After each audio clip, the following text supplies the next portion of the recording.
ku karengane k'indenga kamere igihe bavuze ngo igihugu nta mategeko bashaka ko arebwa.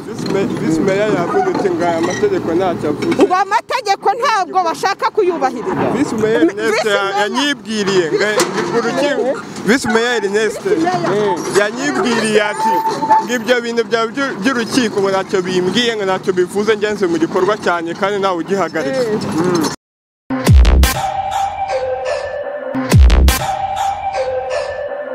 Yitwa Mirimo Gaspard, ni umwe mu banyemari bakomeye bamenyekanye muri Kigali muri imyaka 20 ishize, ariko akaba yaratangiye kuvugaho cyane kuva mu mwaka wa 2012 kugeza mu mwaka wa 2016 ubwo yatabarukaga aguye mu gihugu cya Kenya, bikavuga ko yaba yarazize uburwayi. Nyuma yaho umuryango yakomeje kugira ibibazo binyuranye, dore ko waragiye mu imanza waburanye n'umujyi wa Kigali, imanza waburanye na leta n'izindi zinyuranye. Hari igihe umuryango wa nyakwigendera Mirimo Gaspard wigeze gutsindira miliyoni 150 utsinze umujyi wa Kigali. Hari ibyo wishyuwe n'ibyo utishyuwe, hari izindi manza kandi utabashe gutsinda n'izindi watsindiye zitigeze zirangizwa. Nyuma y'imyaka Mirimo Gaspard atabarutse, yaje gutabarurwa. Umubiri we ukaba warataburuwe nyuma y'uko byari maze gutegekwa n'inzego zifite ububasha bitewe n'ibyo agomba kugenza no gusuzuma bigafatwaho umwanzuro. Haciye iminsi umuryango ucecetse nyuma yaho umugore we ndetse n'umuhungu we bari batangaje byinshi mu itangazamakuru, ndetse zimwe mu nzego zikavuga ko bari guca igikuba.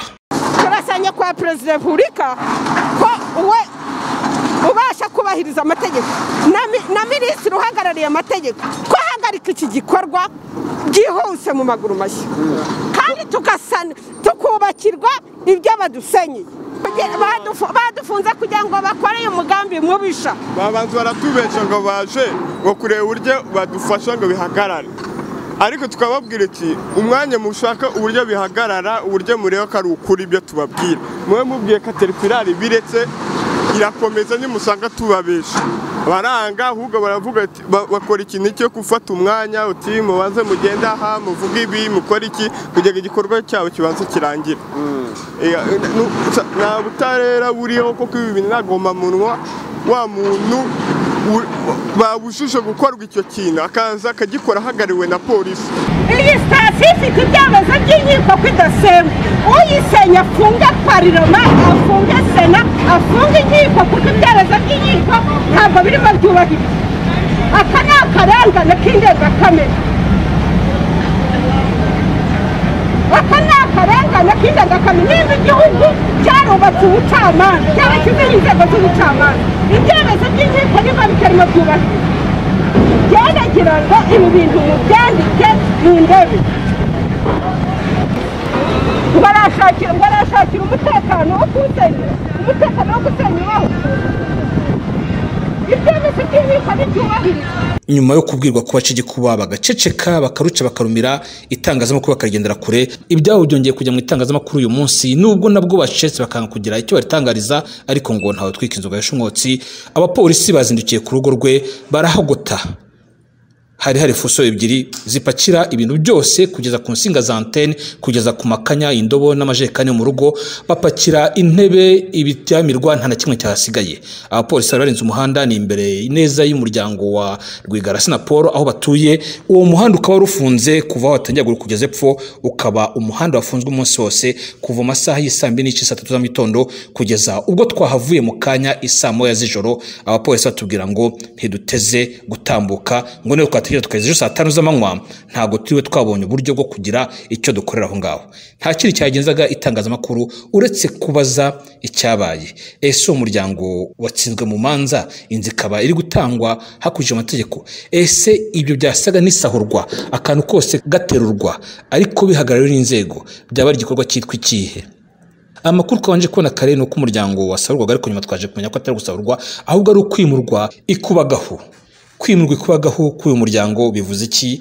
Ni uruhe rubanza baba baratsinzwemo? Wenda hakaba habayeho irangiza rubanza rihagarikiwe ricyo n'abapolisi barenga 10, dore ko bamwe bari mu ruhande rwaho inzu y'umuryango wa Mirimo iri, abandi bakaba bari ku rundi ruhande rwaho bajyanaga ibikoresho byabo, dore ko atari kwe naho ni muri ako gace ahantu hatarenze metero kare 25 ugeranije intera irimo.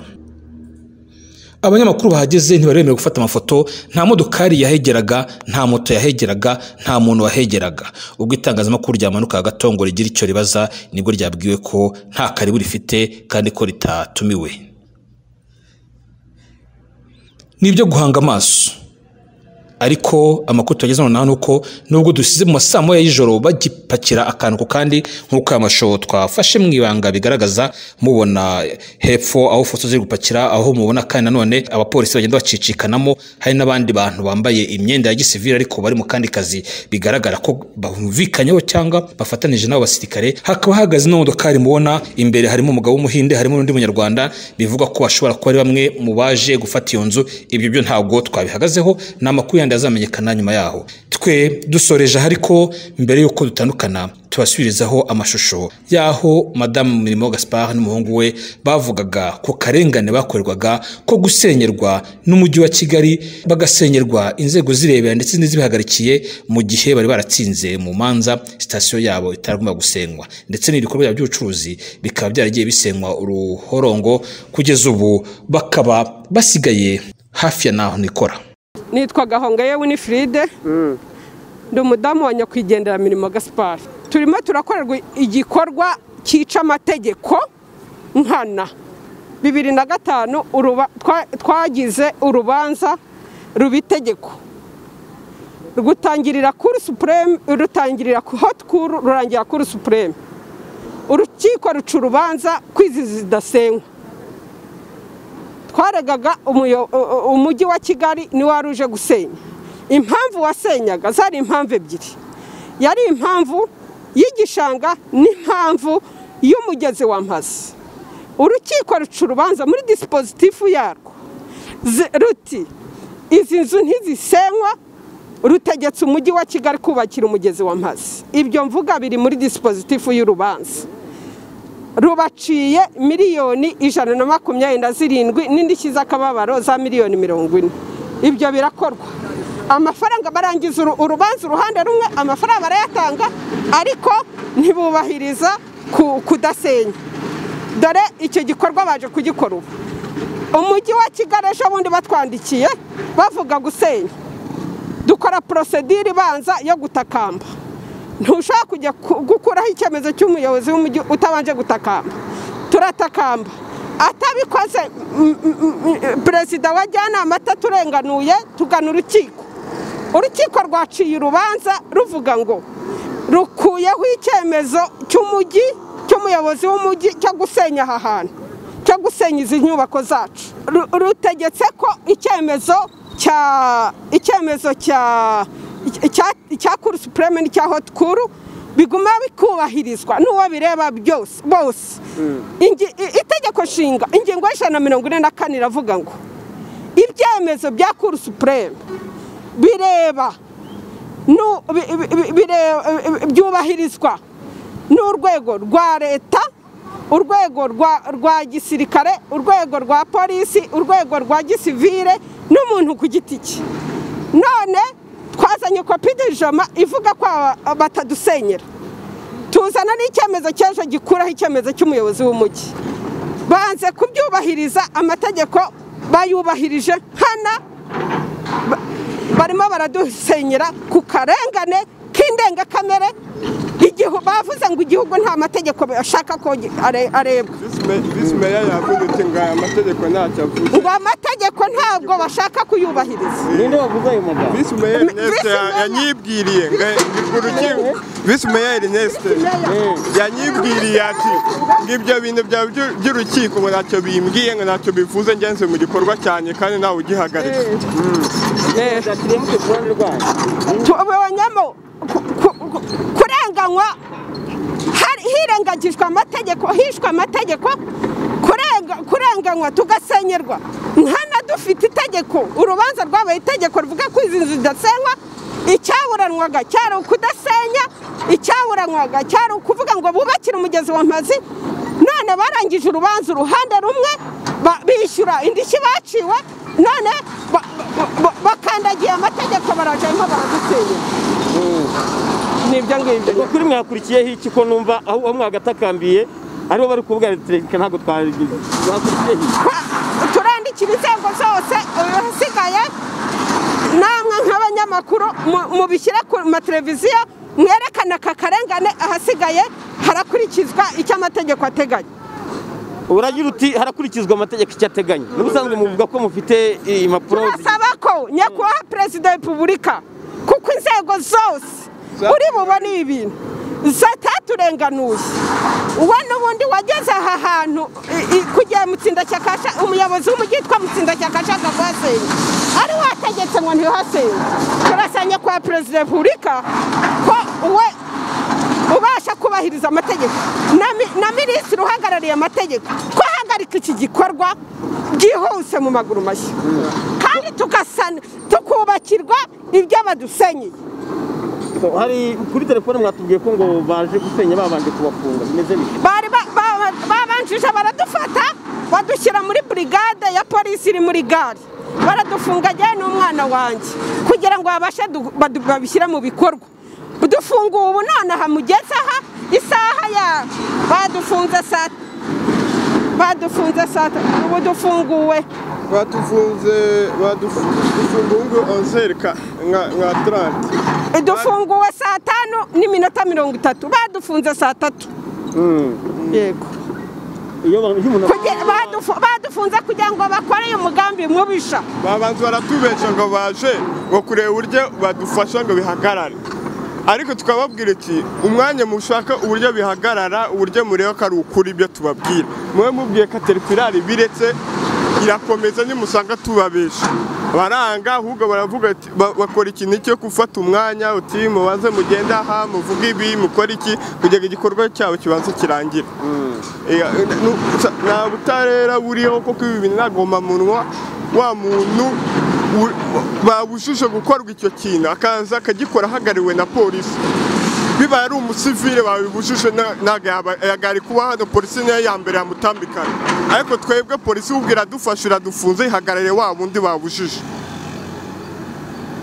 ukurikije hari gahunda yo gusenya ibikorwa byari biri mu bishanga byabayeho, Kirura harasenywa, kwa Rastagatera barasenya, za Kaoshi barasenya, kandi iyo kese y'abandi barimo basenyerwa ngo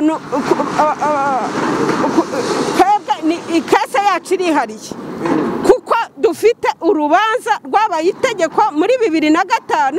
tukaba dufite n'urugo rwa TGI ruvuga ati ubushize bitwaje iturufu y'igishanga. urukiko TGI ubu ngubu rwavuze ati ntabwo wagaruka gukorera igikorwa cyo gusenya bitwaze nanone ya motifu batsindiwe. kandi igishanga kuri Supreme yaravuze ati ntabwo wakwitwaza mu gihe gusenyera umuntu ngo kari mu gishanga, kuko iyo ushaka gusenyera umuntu mu gishanga bivuze ngo urashaka kubungabunga ibidukikije. uwo muntu yubaka hano mwabaye uburenganzira muwaze kureba ko ibyo agiye kuhashira bitonona ibidukikije.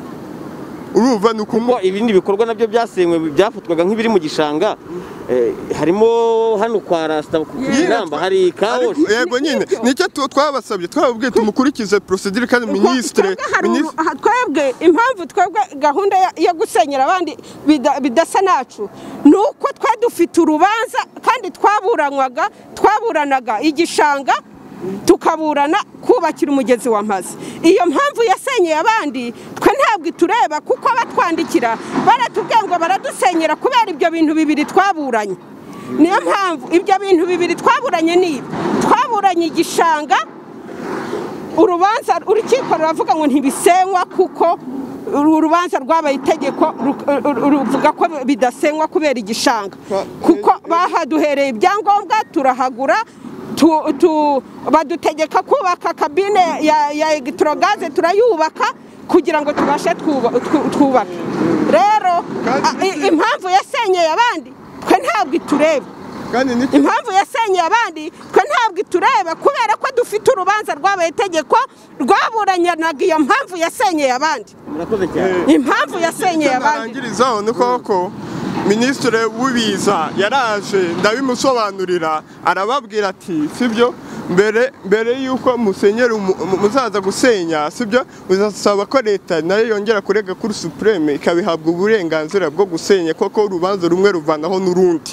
Minisitiri w'Ibiza niko yabwiye abenjenyeri umujyi wa Kigali na Vice Mayor ahari ariko aranyizeza musaba ikintu kimwe yesi ngusabye minisitiri ngo ugende uvuganire uvuge cyane yo gusabye gusa ikintu kimwe no kugenda kubabwira bakubahiriza procedure ni yiwe no gusubira mu rukiko akabisabira uburenganzira bakaza babikora nta muntu uburana. Mu mashusho murabona kandi uko bashushubikanwaga ngo batagira icyo batangariza itangazamakuru, ngo batagira icyo bavuga ubwo bari bagiye gusenyerwa. Ni inkuru ikomeza gukurikiranwa, icyo tuzashobozwa kugeraho tuzakibagezaho. Musigara amahoro. Iyi ni Pax TV IREME News, yewe ndi Ntwari John Williams.